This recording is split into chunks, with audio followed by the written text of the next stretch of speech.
Hello, everyone, and welcome to another episode of The Address, the official podcast for thisdatagames.com. I'm Pete Lopez, and on today's show, we have David Quigley. Hello. And Patrick Okolo. Hey, how's it going? So, guys, remember, you can join in on the conversation by following us on Twitter at twitter.com/TSOG tweets. So we have a jam-packed show today, guys, and we're going to go ahead and jump right into it. So early this morning, Jeff Keighley tweeted a poll which essentially asked his followers what they were excited for with regards to the Game Awards. Out of roughly 7,200 participants, 79% of voters are interested in world premieres, with 10% interested in the actual awards themselves. Now, I know we've talked about the Game Awards before, but this poll actually had me interested and actually had me thinking. What do you guys are mostly interested in with regards to the Game Awards, and do you guys think this kind of strikes in a negative light Jeff Keighley? Well, it lines up with what I would expect. I actually wouldn't have been surprised if it skewed even higher towards premieres. The awards are whatever. Some people get really into them, but I think most people just want news. You just want a new trailer or a new announcement or a release date for Last of Us 2, something like that. Who wins best action adventure game doesn't really matter that much because, people watching it aren't the ones getting the awards and most of the time have zero financial stake in anything that goes on. So, it's kind of nice, but it's not the reason that we're there. I mean, it does make talking points for news outlets, so who wins stuff, best game of the year, things like that. But like David said, the main news or trailers or world premieres what people care about, especially if you put into the fact that some people aren't even home when these awards are on, and you just come back home, you just go on YouTube and you just watch the small trailers, the snippets that they've cut out and posted online. So I think it's expected. It's not surprising at all. I think that this kind of, I would be offended if I was Jeff Keighley just because he's putting so much of his heart and soul into the awards. Mm-hmm. And just to find out that obviously not every voter who voted, not every viewer is going to watch. Damn it. What am I trying to say? It's not like every viewer participated in the poll. So we're not getting, it's kind of like a biased poll, if you would. Mm-hmm. But what I'm trying to say is that I would be offended if I was Jeff Keighley, again, just because he put so much of his heart and soul into the award ceremony. But also too, that's to be expected. I don't think the award ceremony is as professional as it could be. I think it's a little slapdash, if I can be honest. It's got a bit of an edgelord feel to it. Yeah, I know what you mean. I would take the other side though.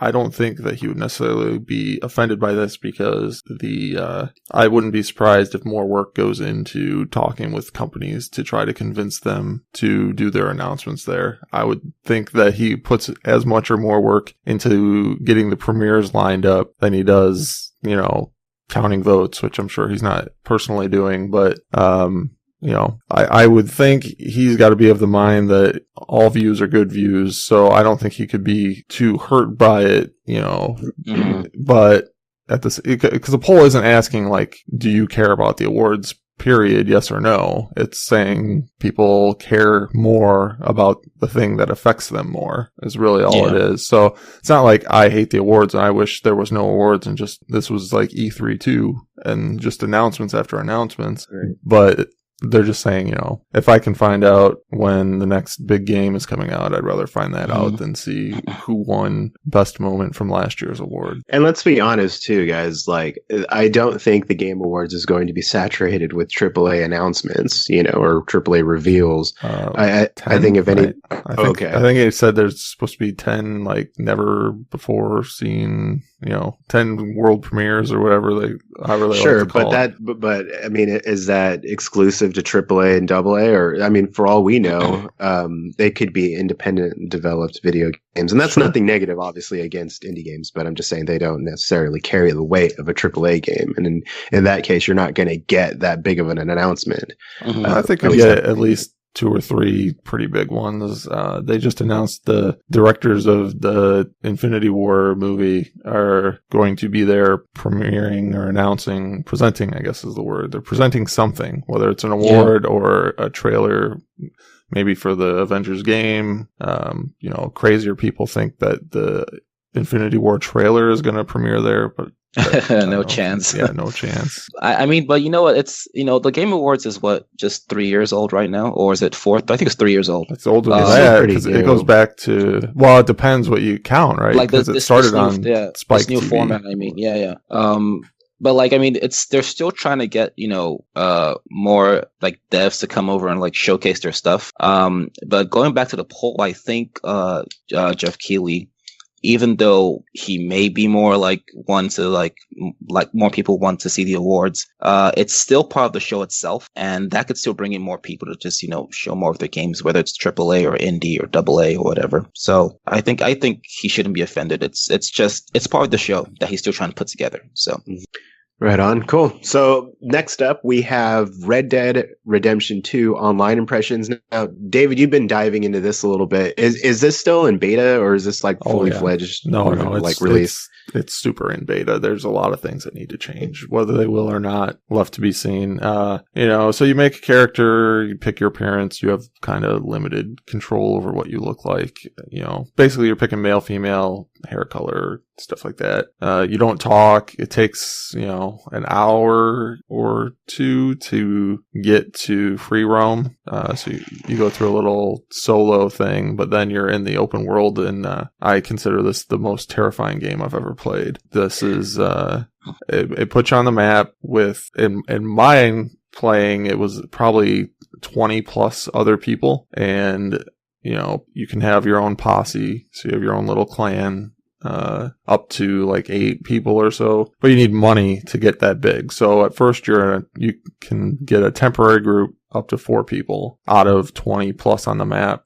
So the auto aim, like the lock on aim from the single player, is there. So it's pretty easy to hook on to other people. And if you open up the map, you can see the location of every other person in the game. So blue dots are good, but it's mostly red dots. And so you can just kind of be like me, and every 20 feet that you ride, you're bringing up the map to look if red dots are just slowly swarming in on you, because every person on the map can just see where you are and screw with you. It's like a griefer's paradise right now.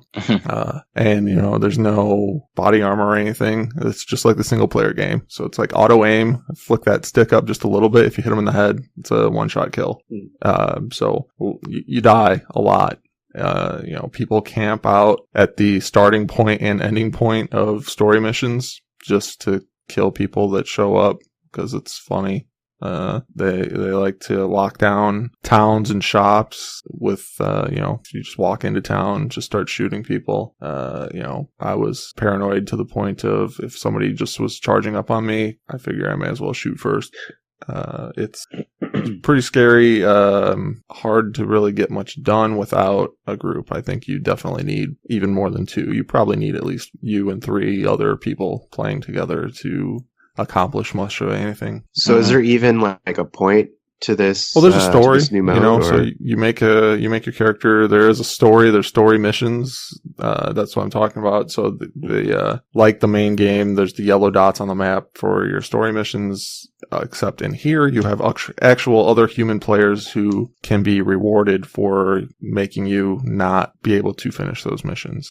You'll get notifications that, hey, another group is trying to do this mission. If you want to go screw with them, there could be a nice little reward in there for you. And then it puts the location on the map, and you can just go after them. It's kind of ridiculous. I never really got into Grand Theft Auto Online. I assume it's similar, because when you essentially have 0 penalty for messing with other players, it's going to happen. So there's that, and then the kind of micro transaction, which micro isn't a good word for it. It's pretty bad. A lot of money will have to get spent on this to buy anything.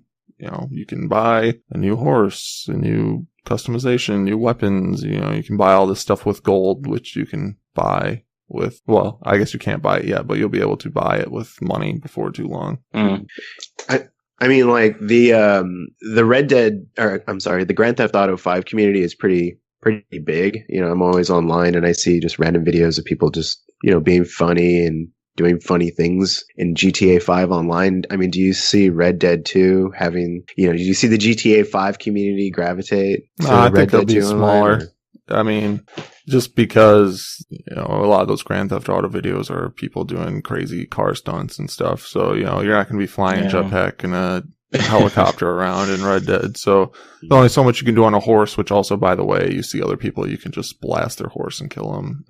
And then it takes a long time for the horse to respawn. That's more fun stuff you can do to people. The other main thing here is the trophies are tied into Red Dead Online. So you'd have to play this and grind out a lot of hours to finish the game if you're into that. So, and do you see yourself, playing more of this? Or yeah, I mean, if you asked me 2 to 3 days ago, I would have said, oh yeah, I'm planning on doing this. And today, not, unless there's either major changes coming or I get a group of people that consistently want to play. So I don't think by myself, if I'm playing this primarily by myself, grinding out to level 50 is not a realistic thing. I think it's just too frustrating to be constantly killed. I mean, you respawn pretty fast, but, as an example, the story missions are all not all of them, but most of them require at least 2 players. So if you're playing by yourself, you have to matchmake with randoms. And the first mission I had to replay multiple times because this guy, so you basically chase people down and the game tells you to not kill them. You have to tie them up and deliver them to a person. And this guy kept killing the person instead of tying him up. And then if any of these people die,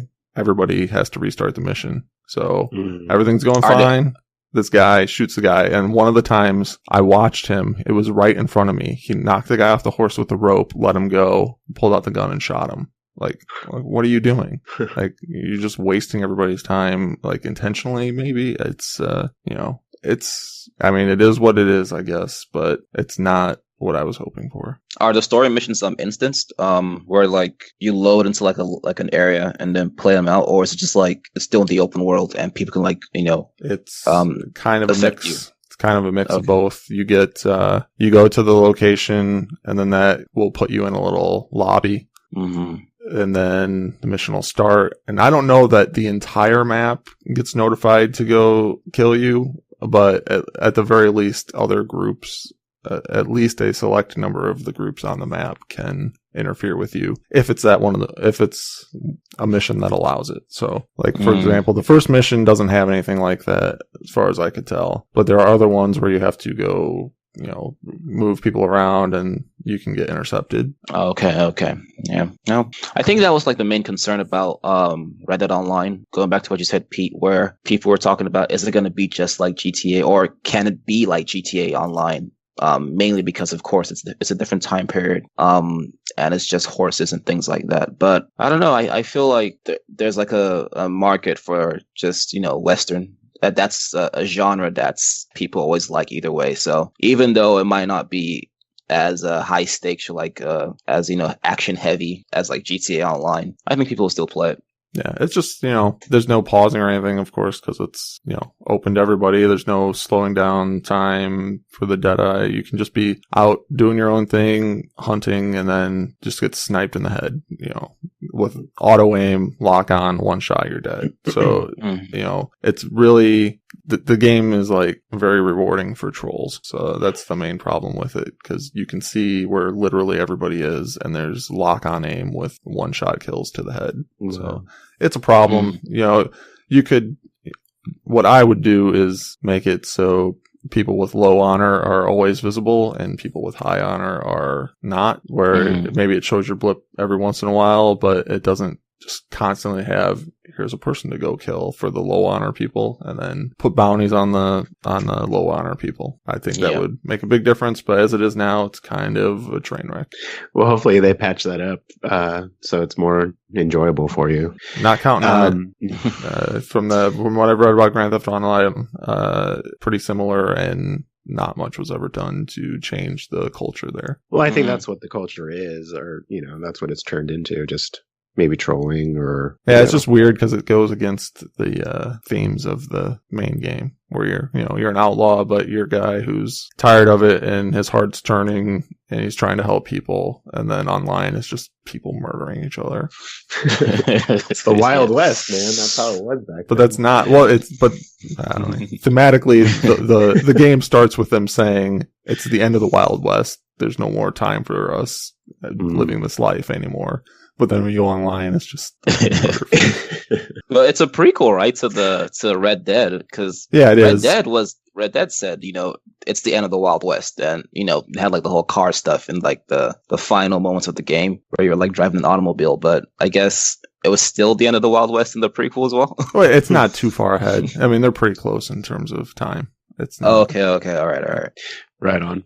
Well, the next and final topic that we have for today's show is FTC and loot boxes. Pat, go ahead and take it away.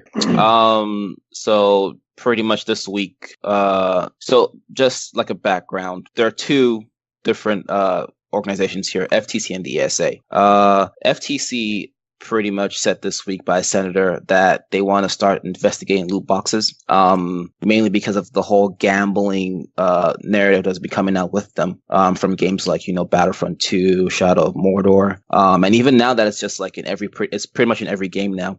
While the ESA, which is the entertainment software ratings board, they're pretty much saying they want to defend loot boxes mainly because they don't think it's like gambling. So instead of trying to cut it down, they want to put warnings and kind of like labels in games to say, hey, adult only, or hey, in-game purchase required, things like that. But it's a major thing that's happening that people kind of predicted when Battlefront 2 started with their own loot boxes. They were saying that pretty much they didn't want this a government to come in and take place and kind of affect our gaming. But because Battlefront EA stuck with this, and then other games as well have kind of invaded other games with loot boxes, it seems like the government now wants to step in and actually take control. Yeah, this it's kind of a repeat of 25 years ago or whatever, when the game ratings came out. Mm-hmm. So that was under the threat of government censorship or restrictions or whatever, that I don't know if they were called the ESA back then, but whatever the equivalent was, they just said, we need self-regulation. So they came up with the game ratings to try to get the government off their back. So that's kind of what the ESA is saying now is we need to do something before the hammer comes down on us. Yeah. And in my opinion, the hammer needs to come down on them either way. It's obviously gambling. It's so obviously gambling. And they just sit there and say, well, you get something no matter what, so it's not gambling if you can't lose everything. That's such a garbage way to look at things, because why doesn't Vegas take this, same idea? Well, if every pull of the slot machine, if you can get back at least a penny, then it's not gambling because you got something back. And then kids can do it? It's just absurd. Yeah, it's pretty crazy. I think Belgium was the main country that started this hard pressing on EA, saying, hey, this is gambling, we don't want this is bad. And I think here in the States, the Hawaiian senator Chris Lee, he actually went to his kind of their own state capital and brought this up, and he had parents behind him, he had families behind him saying, you know what, they've got to really stop loot boxes. And I think it's mainly because, for me personally, when I play FIFA and I've played other games with loot boxes, and there's that moment where oh my gosh, I know this is in the pot and in the pack or in the box, and if I just pay a little bit of here, maybe I'll get lucky, or if I buy enough, maybe I'll finally get it. And it eventually gets to you where it's you realize, wow, I spent a lot just trying to get this virtual item that really has no value outside of the game. And in the terms of EA games, totally worthless by next year. Because the new game will come out and everybody will be playing the new game, and your team doesn't carry over. Exactly. It's so weird because every year, EA, they always tout their earnings, Ultimate Team made us this amount of money, and they're just people who just can't stop. They don't care. They think they just say, hey, I'm just gonna do it. And then, of course, the kids themselves, it's, going to your mom's wallet, getting her credit card and stuff like that. There has to be some kind of control in a sense. And since the developers didn't do that, it it's come down to the FTC to see exactly, how damaging this is, and then seeing exactly, the step they can take to kind of like control this, phenomenon. Well, I have libertarian leanings, so I have zero confidence in the government to actually accomplish anything. Do anything. So, Exactly. I hope that it'll happen. I think what'll end up really happening is something just stupid, like every time you load a game, you're going to have sit through an unskippable pre-roll of like a Gambling Addicts commercial. Yeah. You'll see where it's like, if you have a problem, call this ESA hotline that we set up to get help. And, but you're right. I mean, they call them whales for a reason. Most of the income on loot boxes comes from a small number of people. Pay to win. Yeah. I'm personally, I tried picking up the new mobile Assassin's Creed game, Rebellion. Yeah. Just littered from the time you open it up, just littered. You get advertisements popping up to spend money, buy this, geez. but it's like a mix of the Final Fantasy gacha game. So you're getting boxes to not even unlock characters, but you have to open parts of the character so much to unlock them. And then you're also building like a Fallout shelter thing. Yeah. So you can pay to speed that up, and then there's missions that you run. It's just everywhere you look.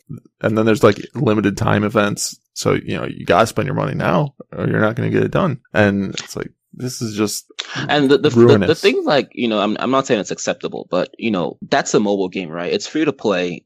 There's got to be some other way for the company to kind of like make revenue on that game, where it's like through ads or the microtransactions. But they're not micro is the problem. When you open the game up and it's like, here's a free to play game, you can just buy a $30 pack for this that you can burn in 2 minutes it's and then buy another transaction. One. Yeah.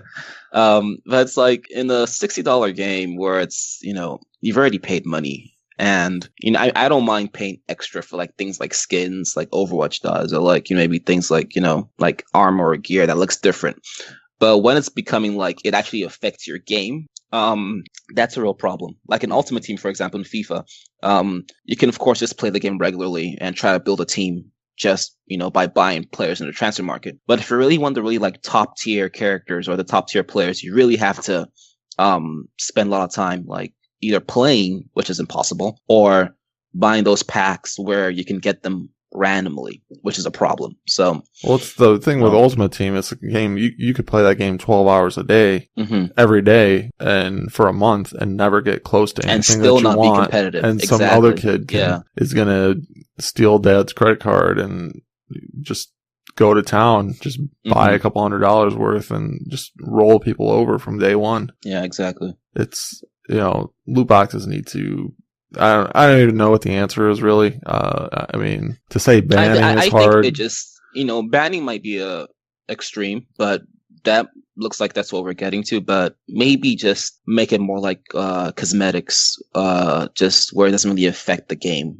Well, the real some threat games like is Ultimate Team where it's like you can't really go around that. It doesn't really work like that in Ultimate Team. It's you buy those packs for the players. So. I mean, I imagine the threat here is gambling requires you to be 21. If they say loot boxes are gambling, do they force all games with loot boxes to be rated adults only? And then all the big box stores basically have policies that say they won't carry games that are rated adults only. Yeah, there we go. So unless if you like play online and stuff, then right. That's the thing is, things are going more digital, but it's still a big chunk. Retail sales is still more than half. So, I mean, I guess that's the threat to get them to rein it in a little bit is, hey, if we can legally define this as gambling, how can you not rate the game as 21 plus if it has loot boxes in it? Yeah. The sad part is I don't think loot boxes are going anywhere anytime soon. I think they're going to continue being implemented into video games. And I think we're going to continue to have this problem where people just impulsively,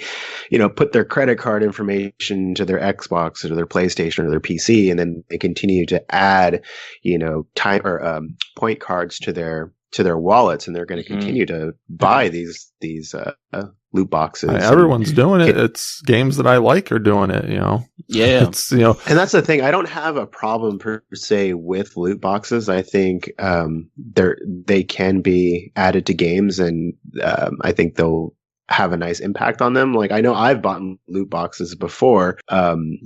Yeah, PUBG has it, and sometimes they're cosmetic and sometimes they're not. But I don't mind participating in that. But when it comes to just like getting crap after crap after crap, and the amount that you have to pay for these things, it's like $5 per hit. Okay, that adds up, and I can obviously see how it can impact someone's life on that. I think if video games added like a little warning sign, right, and it says, "Hey, just giving you a heads up, you have to pay real life money for these loot boxes," or "Hey, just giving you a heads up, you just spent $25 on loot box material. Keep that in mind."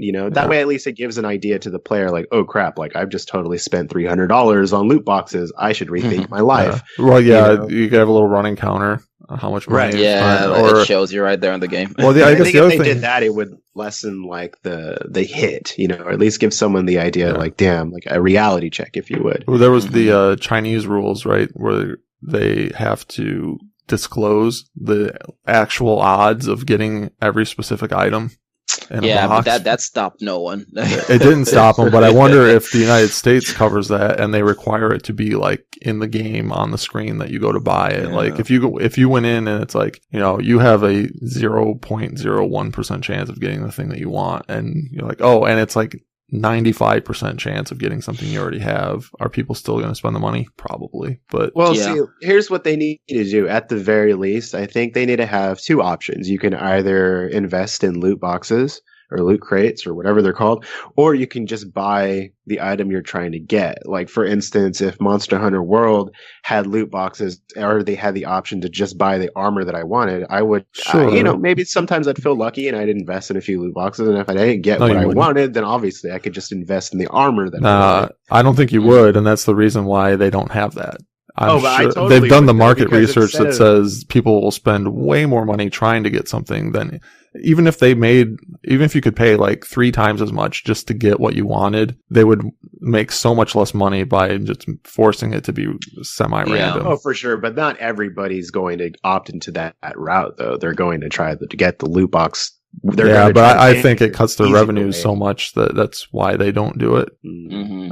It's. I mean, that was what I would like. Does, these are companies trying to make money for shareholders, so I mean, they're going to do what's profitable. Right. I'm just saying, like, I don't think it would be as much drama if they had another option to, buy what you wanted rather than to spend X amount of dollars for something you might not potentially get. Yeah. Well, let's hope it changes for those who have gone in debt for purchasing loot boxes. So I'm sure people have spent well over maybe what they make it on. Thousands. People have. Yeah. I mean, there've been news articles saying people have spent like $10,000 on, I don't know, some online game, like a mobile one too, not even like a major like console game. So, well, I would imagine it's pretty bad. I would imagine that most of this controversy revolves around mobile gaming just because of that pay to play aspect of. I can do my own story real quick. In my own personal working, I had a guy call me, ask me to basically do forensic investigation of his son because he found out a credit card bill and that his kid was buying money. He's like, can you find out what he was spending the money on? And he was just buying, Steam cards on Steam cards, but also the like $20 to $30 bundles of Final Fantasy Brave Exvius, just buying character pulls constantly. And, and he had racked up well over $1,000 over the course of a couple months. Well, that's kind of the parents' fault too. I mean, Jesus Christ, why would you let your kid? Yeah, in that case, but there's adults that do that too. I mean, for sure. But it's kind of like cigarettes, where, so in my opinion, these loot boxes are very clearly hoping that kids will do that kind of stuff. It's kind of advertised towards kids. Look how cool this loot box is. You can buy a key and it'll do a little animation to open it up. Yeah. I mean, that's where maybe they could like implement a way to just like maybe in a month you can only spend this amount, or maybe in a month you can only like open this amount of boxes or whatever. Don't you trample on my freedom of speech, man. for sure. It's my constitutional right to buy loot boxes. It's my money and I want it now. I mean, that's really what it would be is, I mean, there's campaign finance rules where, basically the courts rule that you can't be limited to spend, your own money because that's freedom of speech, so. Yeah. I don't know. I don't think the government needs to be involved with loot boxes, to be honest with you. I just think it's like if the game developer says, hey, giving you guys a heads up, we have loot boxes, you can buy them or not buy them to get X, Y, and Z. That's it. I think as long as they do that, that's fine. But of course, internet culture, they freak out because loot boxes are the enemy right now. And I'm not saying that they're not bad either, but I'm just saying, like, use your own free will to either buy it or don't buy it. Yeah. But then you get the other end of it, like Shadow of War, where it's so obviously designed to force you to buy things. Like, I mean, I guess you couldn't really ban that, but when somebody makes a game where it's like, no, you're going to have to grind for 200 hours to do this, or, you can buy a couple little boxes and it'll only take 40 hours. I mean, it's grimy. You can't, that's a problem. Corporations aren't going to do what's best for people, and the government can't be trusted to do that either. So, right. But then it comes down to the individual. Right? I mean, the individuals should know better or not. Well, they don't. The individuals have proven that they don't know better. So we're screwed. Happy Games weekend, everyone. Right on. Cool. Well, I think that's going to go ahead and do it for us, guys. So for everyone at thestateofgames.com, thank you so much for listening. Remember, you can give us a follow on Twitter at twitter.com/TSOG tweets. We certainly appreciate your continued support. So again, thank you so much for listening, and have an awesome day. And have an awesome day. And have an awesome day.